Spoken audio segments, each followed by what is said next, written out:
মাত্র ৪ টুকরো মাংস দিয়ে পরিবারের সবাইকে নিয়ে তৃপ্তি করে খেতে পারবেন এই ভর্তা দিয়ে। আর এই ভর্তাটা মাশাআল্লাহ এত বেশি মজা হয়, যারা এখনো খাননি তারা বুঝতেই পারবেন না। আসসালামু আলাইকুম, আপনাদের সাথে আজকে শেয়ার করছি গরুর মাংসের ভর্তা রেসিপি।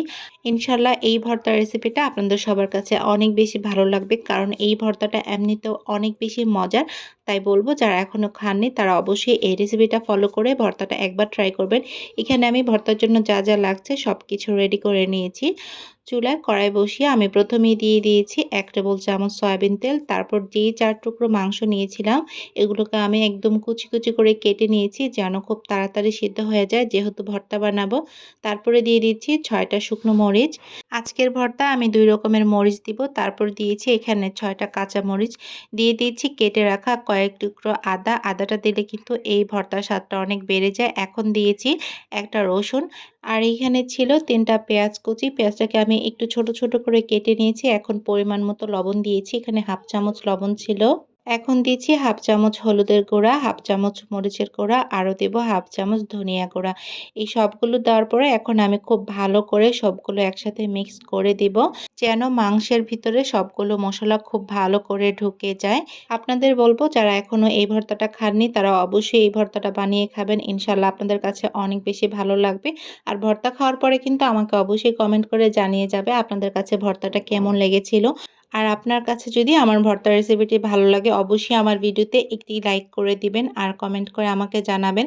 চাইলে এমন মজার মজার রেসিপি পাওয়ার জন্য আমার চ্যানেলটি সাবস্ক্রাইব করে আমার পাশে থাকতে পারেন। সবগুলো উপকরণ আমি তেলের মধ্যে বেশ অনেকক্ষণ ভেজে নিয়েছি। এখন একটু পানি দিয়ে দিচ্ছি সিদ্ধ হওয়ার জন্য।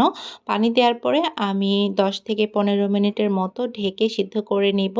এর বেশি সময় লাগবে না যেহেতু আমি মাংসগুলো একদম কুচি কুচি করে কেটে দিয়েছি। আর যখন পানিটা শুকিয়ে যাবে তখন আমি আবারও একটু ভালো করে নেড়ে চেড়ে দেব। আপনারা চাইলে এই ভর্তাটা সরিষার তেল দিয়েও কিন্তু বানাতে পারেন। আমি আজকে সরিষার তেল দেইনি, সয়াবিন তেল দিয়েই ভর্তাটা বানাচ্ছি। আর যারা বেশি ঝাল খেতে পছন্দ করেন তারা অবশ্যই আরও কয়েকটা মরিচ বাড়িয়ে দিবেন, তাহলে ভর্তাটা আরও বেশি ঝাল ঝাল হবে।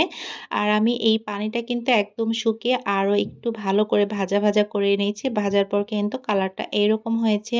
আর খুবই সুন্দর একটা ঘ্রাণ আসছিল ভর্তা বানানোর জন্য। আমি আজকে এখানে নিয়েছি ব্লেন্ডার দিয়ে ভর্তাটা বানাবো। প্রথমেই দিয়ে দিয়েছি ধনিয়া পাতা, তারপরে সবগুলো উপকরণ আমি ব্লেন্ডারে দিয়ে দিব। যারা পাটায় বেটে ভর্তা খেতে পছন্দ করেন তারা অবশ্যই শিল পাটায় ভর্তাটা বানিয়ে নিতে পারেন। আর নয়তো বাটনায়ও এই ভর্তাটা খুব সহজেই বানিয়ে নিতে পারেন। মোট কথা এই ভর্তাটা যেভাবেই বানান না কেন ভর্তা মজা হবেই হবে ইনশাআল্লাহ। একবার এইভাবে ট্রাই করে দেখবেন। আমি জারের মধ্যে সবগুলো উপকরণ নিয়ে ব্লেন্ড করে নিয়ে এসেছি আর মাশাআল্লাহ অনেক সুন্দর হয়েছে ভর্তার কালারটা। আলহামদুলিল্লাহ ভর্তাটাও অনেক বেশি মজার হয়েছিল। যারা এখনো খাননি অবশ্যই একবার ট্রাই করবেন। ইনশাআল্লাহ আপনাদের কাছে ভালো লাগবে। আর এই ভর্তাটা 3 থেকে 4 জনের কিন্তু অনায়াসেই খুব সুন্দর করে হয়ে যাবে। তৃপ্তি করেই আপনারা খেতে পারবেন।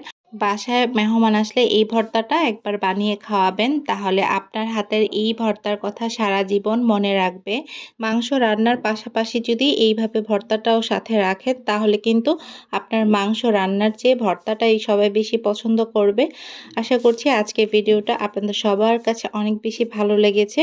সবাই অবশ্যই আমার পাশে থাকবেন, দোয়া করবেন। আল্লাহ হাফেজ।